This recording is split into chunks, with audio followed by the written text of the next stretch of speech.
The Joe Rogan Experience. Okay, so for those people, first off, who have no idea who the hell I am, I'm the guy who was behind the revelations of global mass surveillance in 2013. I worked for the CIA, I worked for the NSA as a contractor at the NSA, a staff officer at the CIA. I was undercover working at embassies. And I talk about the difference between this in a book and contractor and government official and how it's all sort of lost its meaning.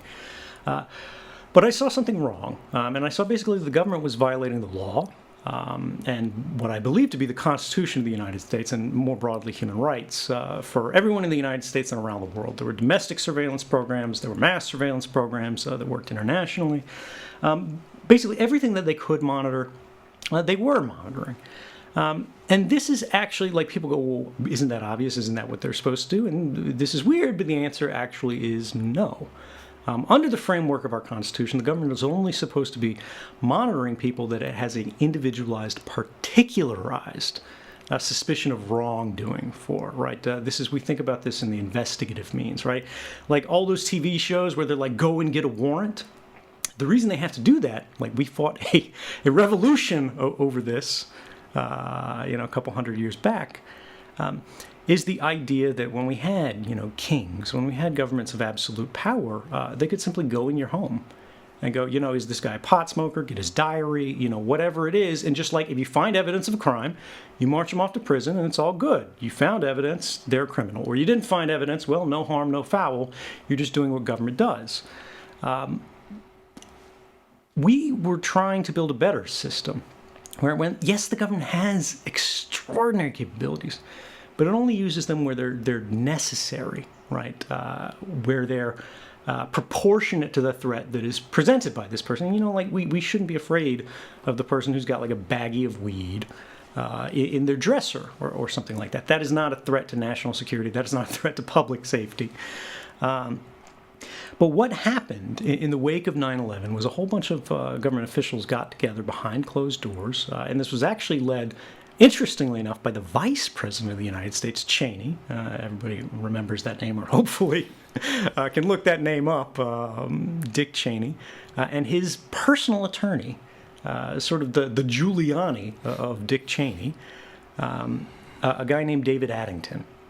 And this lawyer, David Addington, wrote a secret legal interpretation that no one else was allowed to see. It was kept in the Vice President's safe at the White House.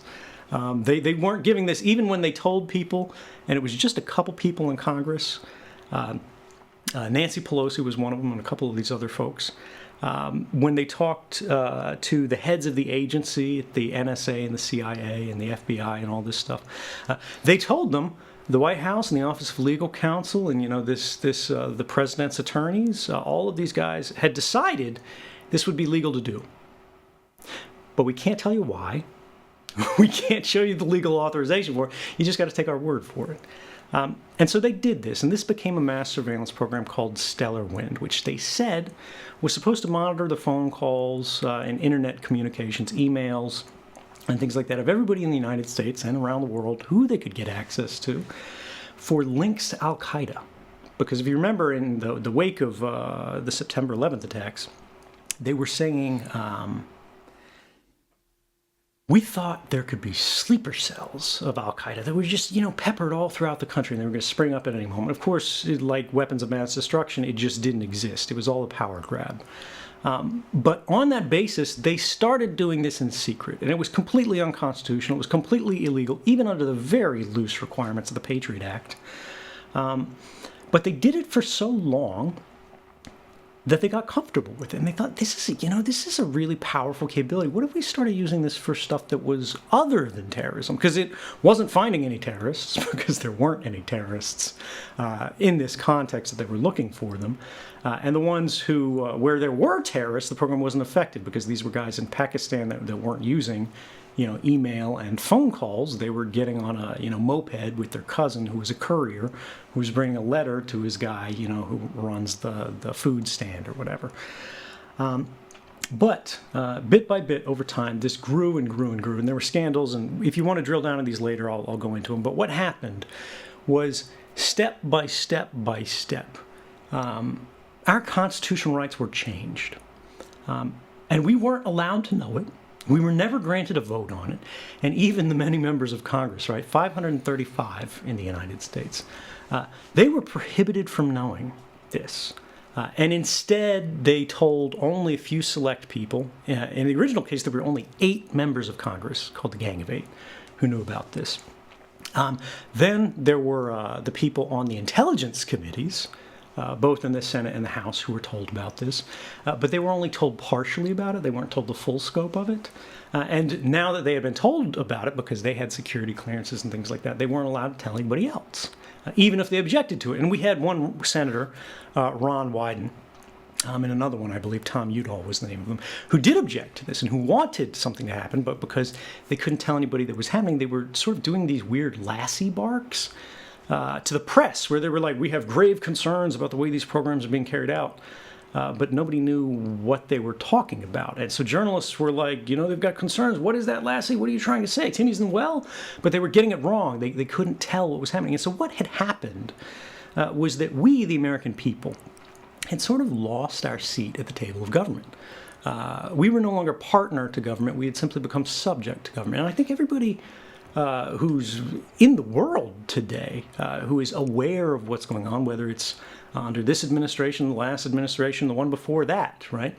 They have seen a constant kind of shift where we, the public, have less say and less influence over the policy of government.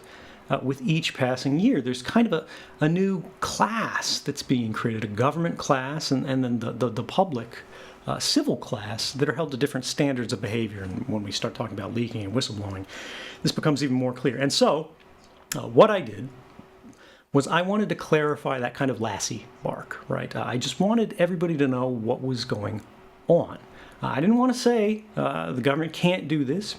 I didn't want to say this is how you guys have to live, because that's not for me to say. But I do believe that everybody in the United States, and more broadly people in the world who are having their rights violated by a government, should have at least an understanding of how that is happening, what the authorities, sort of the policies and programs that are enabling that are, so that they can protest them, so that they can cast a vote about them, so that they can say, you know what, you guys say this is okay, but I disagree. This is not okay. I object, and I want things to change.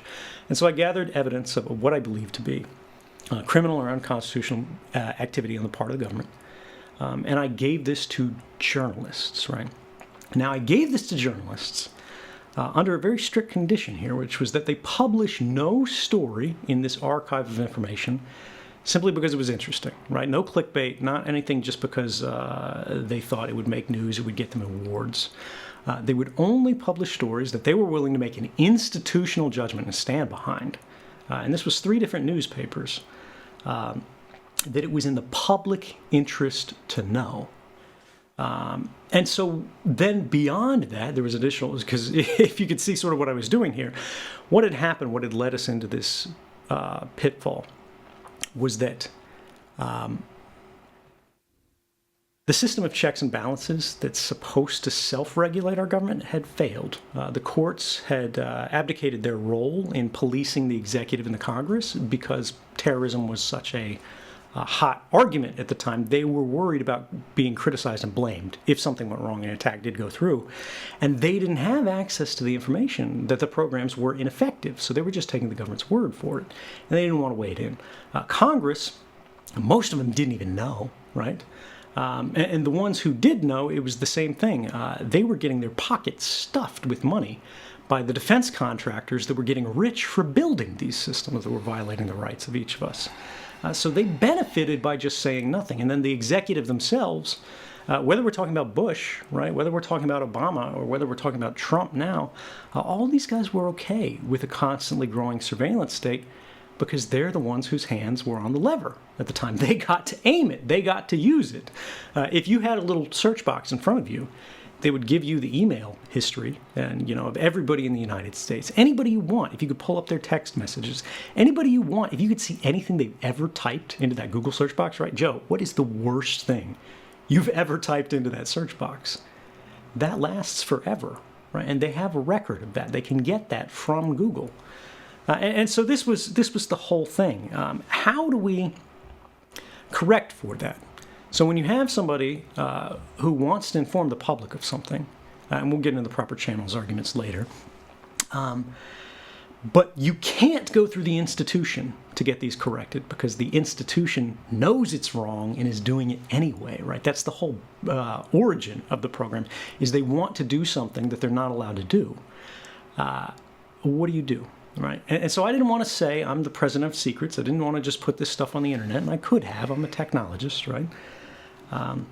I worked with the journalists, and then to create an adversarial step, right? Someone who would argue against what I believed, and hopefully what the journalists believed once they consulted the documents and basically authenticated them.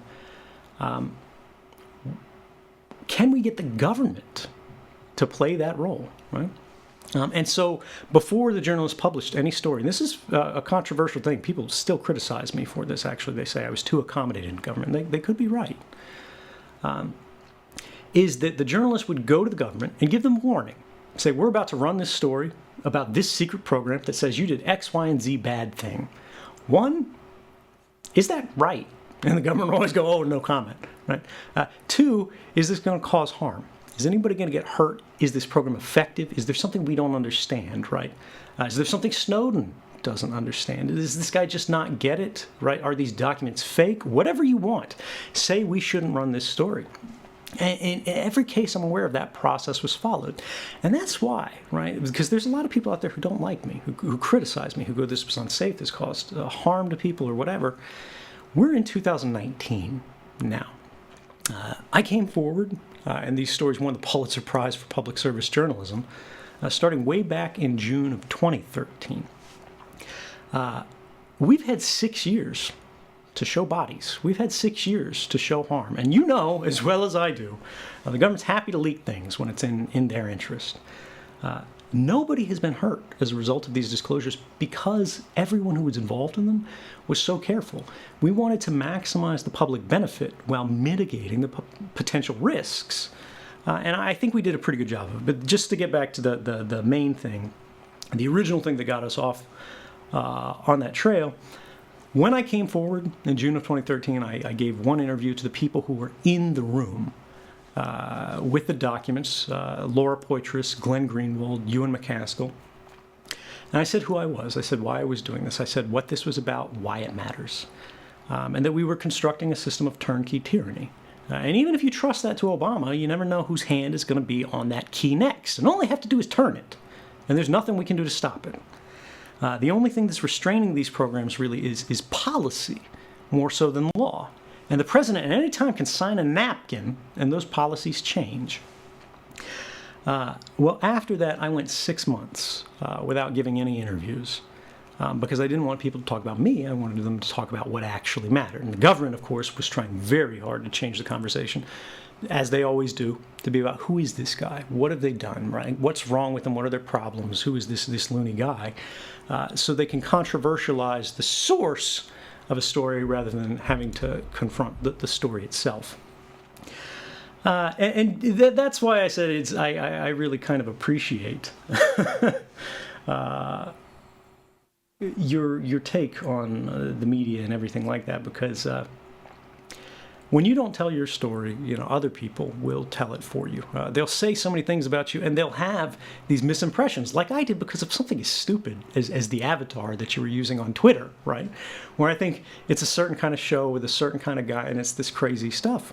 But when I actually listen to you, when I actually look at the facts, right, and when I hear you just speak, I go, actually, this is a thoughtful guy. Actually, this is somebody who does care, who does want to look at these things deeply. And appearances and our first impressions can be very misleading. I work hard on that. I try to mislead people. It's good. Works to my advantage. You're doing a good job, man. Thank you.